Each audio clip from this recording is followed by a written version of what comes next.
Thy name is my healing.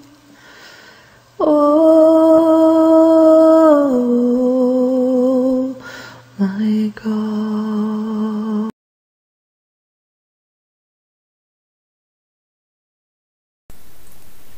In the early days of the Babi faith in Persia, the believers were persecuted because they accepted the Bab and his teachings. They were often ridiculed and beaten.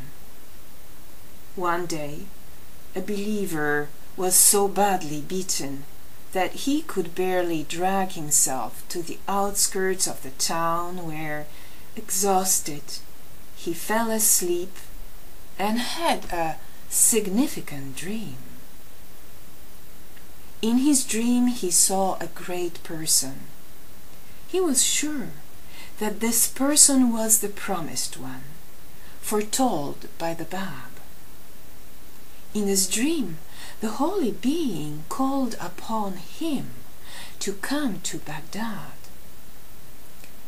"But I have no money," the man replied, "nor am I able to stand on my feet." "You must rely upon God," was the reply. "I have always relied upon God," humbly answered the believer. At that moment he woke up, and to his great surprise he saw a group of travelers setting up a camp on the banks of a nearby river. Just then he spotted a gentleman who invited him to his tent. There he was asked to be seated, and he was offered some delicious food. Then the gentleman explained the following: "During the night I had a dream in which a holy man came to me and gave me a special duty to care for someone whose face looked exactly like yours. He also told me to accompany you on your travels as far as Karbala."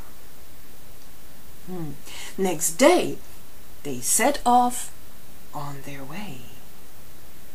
When they reached Baghdad, the believer thanked his distinguished host for his hospitality, kindness, and care. Then he explained that he too had a dream.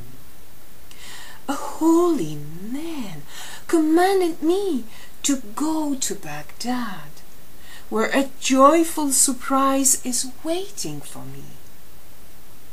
Then he bade his host farewell, and they parted company. Not knowing where to look for the promised one, the believer went in search of his fellow Babis. They were dispersed and sad without their leader, the Bab. They still didn't know of Baha'u'llah's great station. But our traveler felt great joy when he saw Baha'u'llah, for he immediately recognized him as the holy person of his dream. Because he relied upon God, he had been led by the hand of the Almighty directly into the presence of the beloved of all hearts, Baha'u'llah. And thus he received a new mission in his life. He became a follower of Baha'u'llah.